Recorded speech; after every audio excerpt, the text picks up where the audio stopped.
Bonjour à tous et à toutes et bienvenue dans cette nouvelle vidéo. Aujourd'hui nous allons parler de plusieurs threads d'horreur et ce sont des threads d'horreur inédits sur la chaîne, inédits sur Reddit et même inédits parmi mes abonnés, puisqu'aujourd'hui nous allons parler de threads d'horreur qui me sont arrivés à moi. Alors est-ce que c'est une idée que j'ai eue parce que bon j'étais un peu fatigué et puis j'avais pas trop envie de chercher des threads d'horreur? Non. En vrai, je trouve que ce serait une super idée, donc pourquoi pas. En plus, j'ai plein de trucs à vous raconter, il y a plein de trucs qui me sont arrivés. Faut savoir que moi, je fais partie de ce genre de bébé qui a failli mourir 17 000 fois. Non mais pour de vrai, il y a deux possibilités. Soit vous allez penser que durant ma vie, j'ai été maltraité et qu'on m'a délaissé à fond, soit vous allez penser que l'univers est contre moi.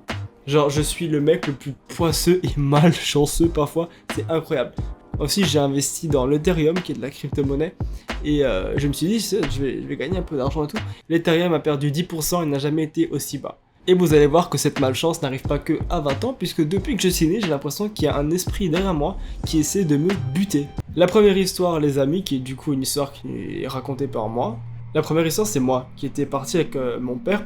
Il faut savoir que mon père et ma mère, les deux sont policiers. Encore une fois, j'ai beaucoup de chance dans la vie. En gros, il y avait un truc qui s'appelait l'amicale de la police. Et si vous voulez, c'était tous les policiers et leurs enfants qui se réunissaient ensemble. Et cette journée-là, je me souviens, il faisait très très beau. Et c'est toujours au même endroit qu'on va, c'est un espèce de lac. Et cette journée-là, j'étais avec une personne que je ne connais absolument pas. Et on s'amusait dans l'eau. Mais il faut savoir que j'étais quand même assez jeune. Je suis pas capable de me rappeler l'âge que j'avais, mais j'étais comme jeune. Jusqu'au moment où la personne qui était avec moi, qui était je crois une fille d'ailleurs, a décidé de me noyer complètement. Donc en gros, cette petite fille, qui était à mon avis une psychopathe, elle s'amusait à me mettre la tête sous l'eau, donc vous savez, moi à l'époque j'étais une énorme victime, dont je me suis à 100% laissé faire, et le truc c'est qu'à un moment donné, elle a eu la bonne idée non pas de me mettre la tête sous l'eau, mais de se mettre sur moi complètement. J'ai donc commencé à couler, et cette personne est restée sur moi. Et en fait, le truc c'est que ce jour-là, et heureusement que mon père était là parce que sinon je me serais complètement noyé, mon père a remarqué en fait, non pas que j'étais en train de me faire noyer, mais que j'étais juste plus là du tout. Et du coup, il a couru dans l'eau et il a compris que la petite fille, elle était juste en train de me noyer complètement. Alors moi, faut savoir que j'ai pas spécialement peur de l'eau, mais pourtant, il m'est quand même arrivé pas mal de trucs avec l'eau. Quand j'étais très petit, mon père me faisait prendre un bain et c'est à une époque où si on me laisse tout seul, je peux pas me tenir moi-même avec mes bras et mes pieds et mon corps. Je suis encore trop petit pour ça. Bref, il me tenait et faut savoir que mon père, il est extrêmement fan de collections de petites voitures miniatures qui s'appellent des Dinky Toys.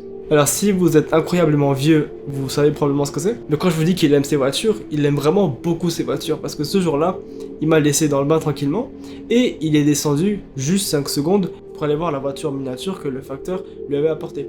Sauf que entre temps, j'avais pas encore poussé à la salle et j'avais pas de bras pour me tenir. Donc en gros, ce qui est arrivé, c'est que j'ai glissé et que je suis tombé sous l'eau. Sauf que je pouvais pas me relever. Donc j'ai commencé à me noyer. Sauf que mon père, lui, il est resté beaucoup plus longtemps que prévu en bas. Et c'est vraiment à un moment donné, juste ma mère, elle a dit mais attends, toi t'es en bas et moi je suis en bas. Donc Julien, il est où? Puis mon père, il a dit ben il est en haut, pourquoi? Puis là ma mère s'est dit il est en haut dans le bain tout seul. Donc ma mère est venue et apparemment ce jour-là j'étais complètement bleu et j'étais vraiment à deux doigts de me noyer quoi. C'est fou comment quand t'es l'aîné, donc du coup le premier enfant, t'es vraiment un test. Bien sûr moi je leur en veux pas à mes parents et surtout pas à mon père parce qu'il est toujours autant passionné de voiture aujourd'hui et c'est d'ailleurs grâce à ça qu'il a payé la moitié de ma voiture qui est une Mustang. Et d'ailleurs une Mustang bleue, bleue comme la couleur de ma tête lorsque je me noyais.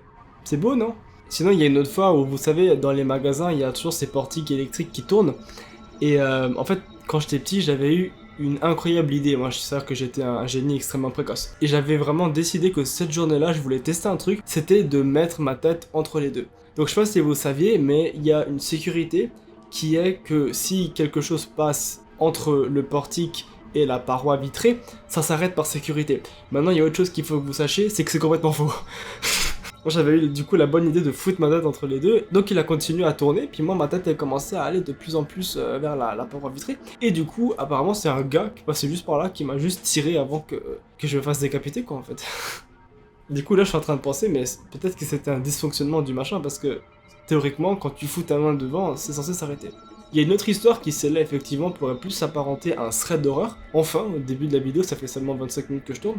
En fait, ce qui s'est passé, c'est que mes parents, ils m'avaient amené en Tunisie, je crois. Et on était du coup sur la plage, mon père n'était pas là à ce moment-là, mais ma mère était là. Et je sais pas qu'est-ce qu'elle faisait exactement, mais je sais qu'elle me regardait pas spécialement, elle me surveillait pas, mais j'étais pas non plus, j'allais pas partir bien loin puisque je vous rappelle j'étais très petit. Et là, à un moment donné, elle se retourne et elle remarque que Julien n'est plus là du tout.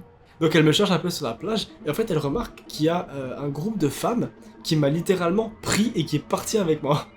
Ça me fait rire maintenant, mais j'ai failli être kidnappé. Donc en gros là ma mère elle court après les femmes et elle me dit que mon père était pas là en plus, donc elle s'est dit qu'est-ce qui se passe si elle me rend pas l'enfant. Donc du coup elle a couru après les femmes qui elles du coup ont commencé à courir aussi et à la fin elle a réussi à les rattraper et elle a dû me tirer des bras des femmes pour me sauver en fait, parce que apparemment elle voulait juste me prendre avec elle. Sinon, il y a une autre histoire qui m'est arrivée, mais ça, c'est plus moi vraiment qui ai décidé de me mettre en danger. Genre, je me suis dit, aujourd'hui, je fais tout pour mourir. En gros, ce qui s'est passé, c'est qu'il y a une journée, j'étais vraiment seul à la maison, et il y avait juste un adulte qui me surveillait. Sauf que cet adulte, c'était 1h de l'après-midi, et qui dit 1h de l'après-midi, dit, tu t'es tapé un bon repas, donc tu pionces.